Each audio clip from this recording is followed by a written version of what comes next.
ప్రతిపక్ష నేత హోదాలో తొలిసారి జిల్లాలో పర్యటిస్తున్నారు బీఆర్ఎస్ అధినేత కేసీఆర్. ప్రస్తుతం జనగామ జిల్లాలో పర్యటిస్తున్నారు కేసీఆర్. ఇప్పుడు అలా చూద్దాం.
ప్రతిపక్ష నేత హోదాలో తొలిసారి జిల్లాలో పర్యటిస్తూ ఉన్నారు బీఆర్ఎస్ అధినేత కేసీఆర్.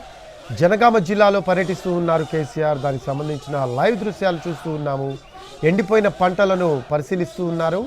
సూర్యాపేటలో 3 గంటలకు మీడియాతో మాట్లాడనున్నారు కేసీఆర్. ప్రతిపక్ష నేత హోదాలో తొలిసారి జిల్లాల్లో పర్యటిస్తూ ఉన్నారు బీఆర్ఎస్ అధినేత కేసీఆర్. జనగామ జిల్లాలో ప్రస్తుతం పర్యటిస్తున్నారు కేసీఆర్. దానికి సంబంధించిన లైవ్ దృశ్యాలు చూస్తూ ఉన్నాము. ఎండిపోయిన పంటలను పరిశీలిస్తూ ఉన్నారు.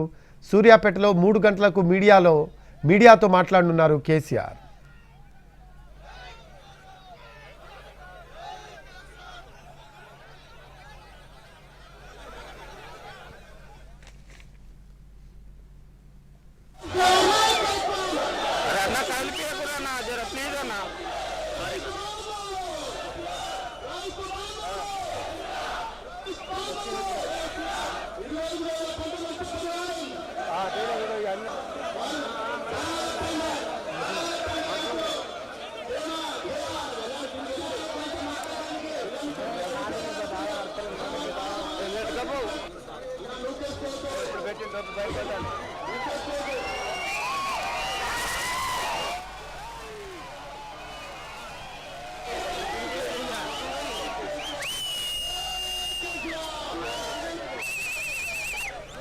ప్రతిపక్ష నేత హోదాలో తొలిసారి జిల్లాలో పర్యటిస్తున్నారు బీఆర్ఎస్ అధినేత కేసీఆర్. ప్రస్తుతం జనగామ జిల్లాలో పర్యటిస్తూ ఉన్నారు.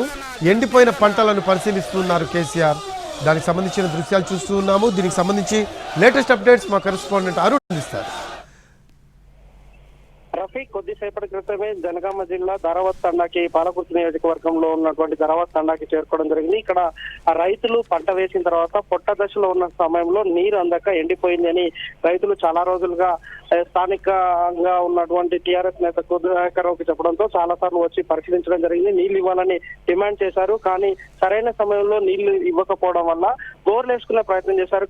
కాలువల ద్వారా నీళ్లు రాకపోవడం వల్ల ఇక్కడ ఉన్నటువంటి రైతులు ఒకే రైతు 6 ఎకరాల వరి ధాన్యం పెడితే ఆ వరి పొలం పెట్టిన తర్వాత నీళ్లు అందకపోవడం వల్ల సుమారుగా 4 బోర్లు వేయడం జరిగింది. 4 బోర్లు కూడా ఎక్కడ కూడా నీళ్లు రాలేదు. ఆ బోర్లు పడలేదు. వాటర్ లేకపోవడం వల్ల, గ్రౌండ్ వాటర్ తగ్గిపోవడం వల్ల నీళ్లు రాలేదు అని రైతులు ఆవేదన వ్యక్తం చేశారు. ఇదే విషయాన్ని బీఆర్ఎస్ నేతల దృష్టికి తీసుకెళ్లిన వెంటనే కేసీఆర్ దృష్టికి తీసుకెళ్లారు. దాంతో ఈ రోజు సూర్యాపేటకు వెళ్లే క్రమంలో పంట నష్టాన్ని పరిశీలించే క్రమంలో ఇటువైపు పాలకుర్తి నియోజకవర్గం నుంచి వచ్చినటువంటి కేసీఆర్ కి ఘన స్వాగతం పలికారు. పెంబర్తి దగ్గర నుంచి నేరుగా ఆయనకు స్వాగతం పలికిన తర్వాత ధరావత్ తండాకి చేరుకోవడం జరిగింది. ఇక్కడ పంట నష్టానికి గల కారణాలను రైతులతో మాట్లాడుతున్నారు. 4 రైతులకు సంబంధించి ఎలా నష్టపోయారు, వాళ్ళకు ఎక్కడ ఇబ్బంది తలెత్తింది, ఎలాంటి సిచ్యువేషన్ లో వాళ్ళకి నీళ్లు అందకపోవడం వల్ల జరిగిన నష్టమేనా, ఏం జరిగింది అనేది రైతులతో మాట్లాడి వివరాలు తెలుసుకునే ప్రయత్నం చేస్తున్నారు. స్వయంగా వాళ్ళతో వివరాలు చెప్పే ప్రయత్నం చేస్తున్నారు. ఇక్కడ ఉన్నటువంటి మహిళా రైతు దాదాపు 4 బోర్లు వేసాం, 2 లక్షల రూపాయలు నష్టపోయామని చెప్తుంది. మరొక వైపు 2.5 ఎకరాలు పూర్తిగా పంట నష్టపోయింది. గొలుసు వచ్చిన తర్వాత పొట్ట దశ నుంచి గొలుసు వచ్చిన తర్వాత నీళ్లు లేకపోవడం వల్ల పొలం మొత్తం తాలు కాయంగా తయారైపోయింది. గింజ తయారు కాకపోవడం వల్ల దాదాపుగా 5 లక్షల రూపాయలు నష్టపోతున్నామని కేసీఆర్ దృష్టికి తీసుకొచ్చే ప్రయత్నం చేస్తుంది. అలాగే బోర్ వేసుకోవడం వల్ల నీళ్లు ఎలా నష్టపోయామనే విషయాన్ని కూడా కేసీఆర్ కి వివరంగా చెప్తున్నారు. గత ప్రభుత్వంలో నీళ్లు అందాయి, కానీ ప్రభుత్వం ముందు చూపు లేకపోవడం వల్ల కాలువల ద్వారా నీళ్లు అందించకపోవడం, ధర్మసాగర్ లో రిజర్వాయర్ దగ్గర నీళ్లున్నా అవి కాలువల ద్వారా చేరుకోకపోవడం వల్ల మాకు నష్టం జరిగిందనే విషయాన్ని వాళ్ళు రైతులు కేసీఆర్ దృష్టికి తీసుకెళ్తున్నారు. ఆ విషయాలు కూడా ఆయన రైతులు చెప్తుంటే వింటున్నారు. అలాగే వాళ్ళకు కూడా నీటి ఏ టైంలో ఇది నారు పోసారు, ఎంత సమయం మీరు ఉండాల్సి వచ్చింది, నీరు మరి ప్రభుత్వ అధికారుల దృష్టికి తీసుకెళ్లలేదా అంటూ కూడా రైతులను వాళ్ళని అడగడం జరిగింది. రైతుల దృష్టికి తీసుకెళ్ళినా ఎవరు కూడా అధికారుల నుంచి స్పందన రాకపోవడం వల్ల ప్రజాప్రతినిధుల దృష్టికి కూడా తీసుకెళ్లామని రైతులు కేసీఆర్ దృష్టికి తీసుకొస్తున్నారు. రైట్. అయితే ఆఫ్టర్ దిస్ సూర్యాపేట వెళ్తారు కేసీఆర్ అని తెలుస్తోంది. అంటే దీనికి సంబంధించి ప్రోటోకాల్ ఎలా ఉండే అవకాశం ఉంది?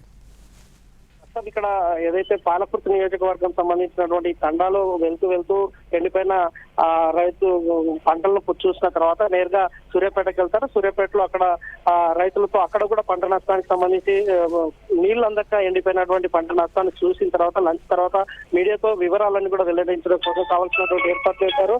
మీడియా ద్వారా ఆయన చెప్పాల్సిన విషయాలన్నీ కూడా మీడియా ద్వారా చెప్తామని చెప్తున్నారు. ఇక్కడ రైతులతో మాత్రమే మాట్లాడుతున్నారు.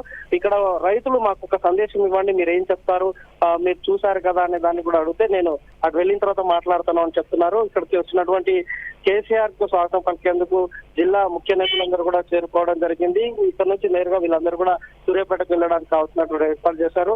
రైతుల దగ్గరికి మొదటిసారి వచ్చినటువంటి కేసీఆర్ కు ఘన స్వాగతం పలికేలాగా రైతులతో పాటుగా నాయకత్వం అన్ని చర్యలు తీసుకుంది. వాళ్ళందరూ కూడా రైతులు పెద్ద ఎత్తున ఇక్కడికి వచ్చి ఆయనకు స్వాగతం పలుకుతూ తాము ప్లేకార్డ్స్ ప్రదర్శించడం జరిగింది. ఈ ప్రస్తుత ప్రభుత్వం ఏదైతే ఉందో 2 లక్షల రుణమాఫీ చేస్తామన్నారు, ఆ రుణమాఫీ ఇవ్వలేదు. దాంతో పాటుగా సుమారుగా 25,000 నష్టపరిహారాన్ని ఇవ్వాలి. ఎందుకంటే ఇది ప్రభుత్వం తీసుకున్నటువంటి చొరవ కారణంగా వాళ్ళు కరెక్ట్ గా సమయంలో టైంకు వాళ్ళు నీళ్లు అందించుంటే ఈ పంట నష్టపోం కాబట్టి ప్రభుత్వం తప్పుగా భావించి 25,000 ఎక్స్ప్రెస్ ఇవ్వాల్సి ఉంటుంది అని డిమాండ్ చేసి దాన్ని మీరు ప్రభుత్వం డిమాండ్ చేయాలంటూ కేసీఆర్ కు వీళ్ళు ప్లెకార్డ్స్ పెట్టి రైతులే కేసీఆర్ ని అడగాలని డిమాండ్ చేస్తున్నటువంటి సిచ్యువేషన్ అయితే కనిపిస్తుంది. Right, thanks for updates Arun. Right, అది ప్రతిపక్ష నేత హోదాలో తొలిసారి జిల్లాల్లో పర్యటిస్తున్నారు బీఆర్ఎస్ అధినేత కేసీఆర్. ప్రస్తుతం జనగామ జిల్లాలో పర్యటిస్తూ ఉన్నారు. దానికి సంబంధించిన దృశ్యాలు చూస్తూ ఉన్నాము. ఎండిపోయిన పంటలను పరిశీలిస్తూ ఉన్నారు, రైతులతో మాట్లాడుతూ ఉన్నారు కేసీఆర్. అలాగే ఈ పరిశీలన కంప్లీట్ అయిన తర్వాత సూర్యాపేట వెళ్తారు. సూర్యాపేటకు వెళ్ళి అక్కడ 3 గంటలకు పరిశీలించిన పంటలకి సంబంధించి మీడియాతో మాట్లాడనున్నారు కేసీఆర్.